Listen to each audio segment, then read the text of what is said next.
What's up, y'all? I'm out here at the range, as you can see behind me. I think I might have picked a bad day for this because this cold wind has been howling out here. I mean, some super strong gusts blowing my stuff over out here. But I got some good stuff planned for today, so I'm going to at least try to knock a couple of them out. We're going to start out with some 5.7 by 28 Gold Dot. So we got the jelly contraption set up with the chrono and 2 freshly melted blocks of gel. No test at all done in this one yet, so we'll have a good picture of what goes on here. I am going to be using my heavy clothing barrier right here again today also. It's got 1 layer of denim, 1 layer of fleece, and 2 layers of cotton t-shirt material. But like I said, what we're testing out here is some Speer Gold Dot, and we're using the 5.7 by 28 and the 22 Magnum. Very similar rounds here as far as the size of the projectile, and I imagine the speed, you're looking at a 40 grain projectile on both of these. Now, of course, the rounds look vastly different. As you can see here, you got that 22 Magnum rim fire, and then there's your 5.7 by 28 center fire. But like I said, both of them 40 grain projectiles. Now, there's no speeds on either one of these boxes.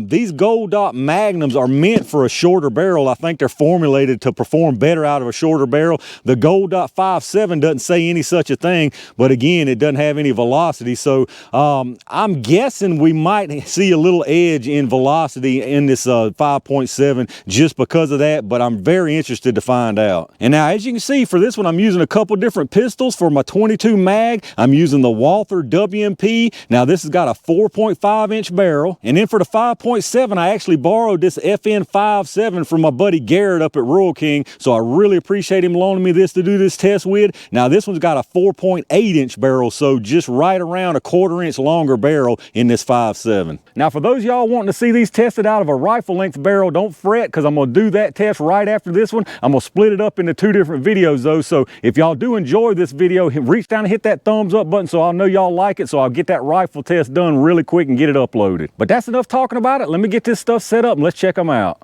All right, y'all, let's get us some speeds on these things. As much as I hate slinging 5 rounds of this expensive stuff out there, I'm gonna do a 5 round average on each one of them, starting with the 5.7 first. So really curious to see the speeds of this stuff out of this 5.7. What we got? 1676. Oh, did we not cycle? Oh, we didn't cycle. What we got? 1670 or 1619, I think. Cycled it that time. We got what looks like 1620 maybe. It's hard to see from that glare. Y'all can see it though. 16 something again. And then the last one is another 16 something. So it didn't cycle that first round, but it didn't have any problem after that. Let's check that average. All right, so our 5 round average from the 5.7 by 28 is 1,642 feet per second. I expected a little more than that, to be honest with you. Maybe I was just expecting too much from this shorter barrel, but let me get this reset and let's see what that Magnum can do. All right, y'all, let's check out this 22 Magnum. I'm gonna do 5 rounds of it also.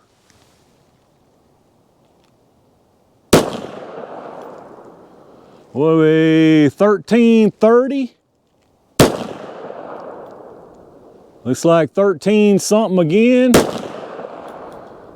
Another 13 something. Another 13.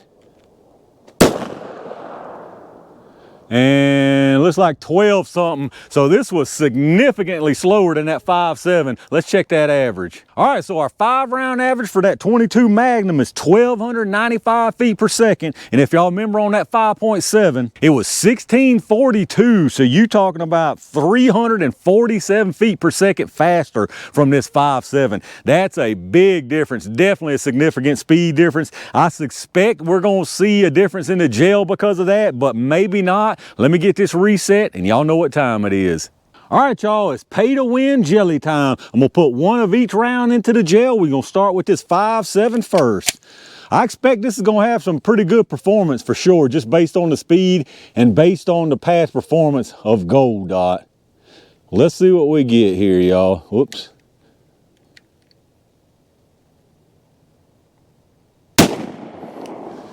I think I went a little high there. I don't think I stayed in. Let me check and make sure.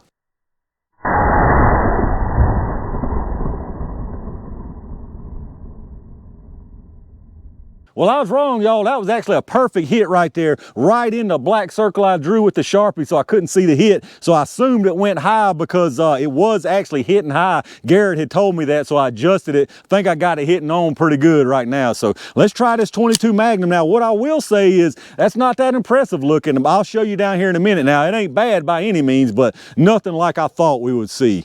Let's see if I can get this mag up under that one there.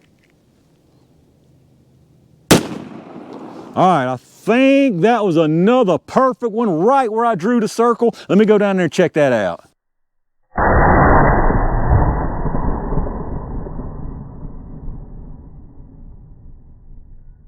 All right, y'all, let's check out what we got down here. I pulled you to the other side since they on this back side. You can see really good, perfect placement on these things, if I do say so myself, right up above each other. But what we got here on the top, that's the 5.7 by 28. As you can see, it comes in here, very nice wound channel, really nice disruption going on here. It does lose a little material here. Looks like some jacket and some of the lead, just a few little specks there. And then it carries into the second block, and you can see it stopped right here at the end of your picture. Now it does have a little bit of expansion, but not a whole lot of expansion at all on that. And then the 22 Magnum is down here in the bottom, of course. Again, nice wound channel coming in. Now not nearly as big as that 5.7. It's noticeably smaller, the disruption from this 22 Magnum, but still very nice. Carries on in here, goes into the second block, and it's right here, probably maybe an inch into the second block. And this one is definitely expanded a lot more than that 5.7 did. Now, as far as your penetration, the 5.7 by 28 is right at 21 inches, and then your 22 Magnum is exactly 17 inches. So very nice penetration from both of them. Give you a little bit closer look here so you can see the difference in size from that disruption there. Like I said, obviously that 5.7 by 28 was carrying more energy, a lot more disruption there. You can see both of them going. You can see the little few fragments that 5.7 dropped into the second block. There's your 22 Magnum. As you can see, some nice expansion on that. And then the 5.7 here, you can see what I mean. It did expand, but not like I would have expected it to. All right, y'all, let's take a look at these projectiles here. So right here, that's the 5.7 by 28. That's the 22 Magnum. As you can see, vastly different in the way these things deformed and expanded. Both of them look like they did have some clogging. As you can see, they still got some denim. This one here, pretty tightly packed with denim in there. And that's probably why we didn't see as much expansion as I figured we would. Now, this 22 Magnum over here, it got some really nice expansion and deformation. Even though it did clog, you can see it's holding some denim also.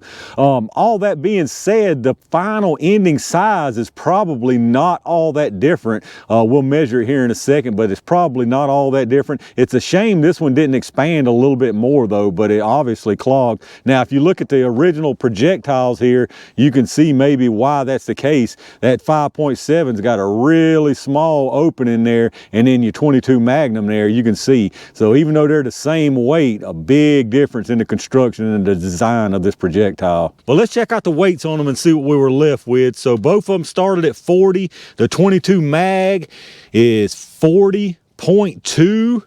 Your 5.7 by 28 is 36.2. So 36.2, and that does make sense because we can see where we lost some material throughout that track on that 5.7. Now, as far as expansion, we'll start here with this Gold Dot. You got 308, 293, and 301. So decent little amount of expansion there. And then your 5.7 here, because of the way it's expanded, I'm gonna measure two directions across those points there. So we got 295 and 293. So like I said, just because of the way this one expanded, it's still very similar to the final size on that 22 Magnum. So there you have it, y'all, the 5.7 by 28 versus 22 Magnum Speer Gold Dot. You would expect these to be very similar in performance, but really, as far as energy though, it's a pretty big difference in energy. And now cost, there's a huge difference in cost. You're talking about 3 times more for this 5.7 versus this 22 Magnum. Now, are we seeing 3 times more performance in this gel here?